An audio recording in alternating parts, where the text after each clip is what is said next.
ये आवाज़ वो आवाज़ है जो पूरी दुनिया में ख्याति प्राप्त ये आवाज़ है। और ये आवाज़ है हमारे महान पार्श गायक मुकेश साहब की, जिनका पूरा नाम था मुकेश चंद्र माथुर। अब मुकेश चंद्र माथुर मुकेश कैसे बने, बस उसी की कहानी आपका दोस्त लेकर आया है। प्रिय हमारे दोस्तों, ये आपका चैनल है PS फिल्म्स। ये मेरा नया चैनल है और इससे पहले और भी चैनल यूट्यूब पर है जिस पर आप मनोरंजन कर रहे हैं, प्यार लुटा रहे हैं, सब्सक्राइब कर रहे हैं। आप लोग से मैं गुजारिश करता हूँ इस चैनल को भी आप सब्सक्राइब करें और प्यार दें। आज की बात मुकेश के साथ। दोस्तों, बहुत से लोगों का बहुत तरह का कहना है कि मुकेश साहब अपने घर पर KL सहगल यानी सहगल साहब के गीत गुनगुना रहे थे। उसी समय सहगल साहब वहाँ से गुजरते हैं और सुनते हैं इनकी आवाज़, बहुत इम्प्रेस होते हैं और इन्हें फिल्मी जगत में ले आते हैं। ऐसी बात नहीं है।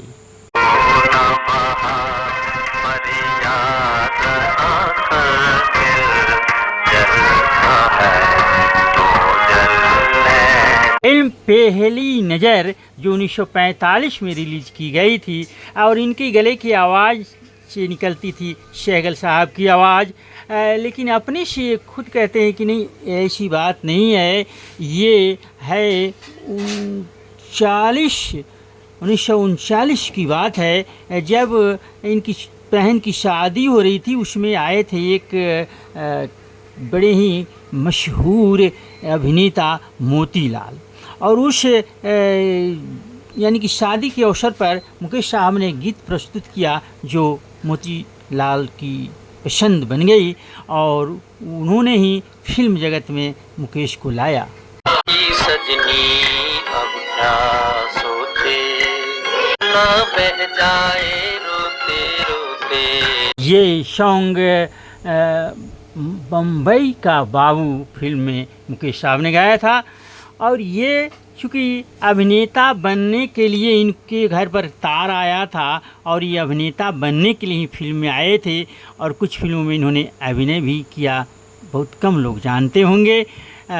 लेकिन इनकी ये चल नहीं पाई, यानी कि ये अभिनेता नहीं बन पाए। कुछ इनको संगीतकारों ने जो मुख्य रूप से ST बर्मन, नौशाद साहब और भी जो सलाहकार थे, कहे कि मुकेश तुम एक्टिंग छोड़कर अपने गायन पर ध्यान दो, क्योंकि तुम बहुत अच्छा गाते हो और रिहर्सल अच्छा से करोगे तो अच्छे सिंगर तुम बन जाओगे। सलाह माना और बस प्लेबैक सिंगिंग का ज़माना में आया और उसमें प्लेबैक सिंगर बन गए। और इनकी जो आवाज़ थी, हमारे मशहूर जो फिल्मकार थे राज कपूर, उनको इतनी पसंद आई कि राज कपूर ने तो यहाँ तक कहा कि बस तू ही मेरी आवाज़ है, मैं तो केवल शरीर हूँ, तू मेरी आत्मा है। और इस मुस्कुराहटों पे हो निशान, किसी का दर्द मिल सके तो ले उठा। ये फिल्म अनाड़ी का गीत था जो मुकेश साहब ने राज कपूर के लिए प्लेबैक किया।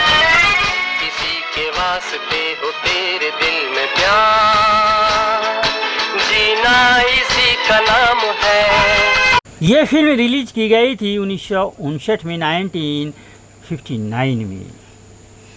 अब ये चूँकि राज कपूर की आवाज़ बन गए थे तो जितने भी गीत करीब करीब मुकेश साहब ही प्लेबैक करते थे राज कपूर के लिए। और मुकेश साहब की आवाज़ में वो जादू था, हर कोई इस बात को मानते हैं और कहते हैं बस मुकेश साहब की आवाज़ ही चाहिए। अभी भी ये दर्शक श्रोता इनकी आवाज़ के दीवाने हैं। सच्चाई रहती है जहाँ दिल में सफाई रहती है। जिस देश में गंगा बहती है फिल्मी मुकेश साहब ने प्लेबैक किया राज कपूर के लिए। हम उस देश के वासी हैं हम उस देश के वासी हैं जिस देश में गंगा बहती है। मुकेश साहब राज कपूर की ऐसी जोड़ी जमी कि फिल्म वाले यानी कि जितने भी सुनने देखने वाले थे सब इसके मुरीद हो गए।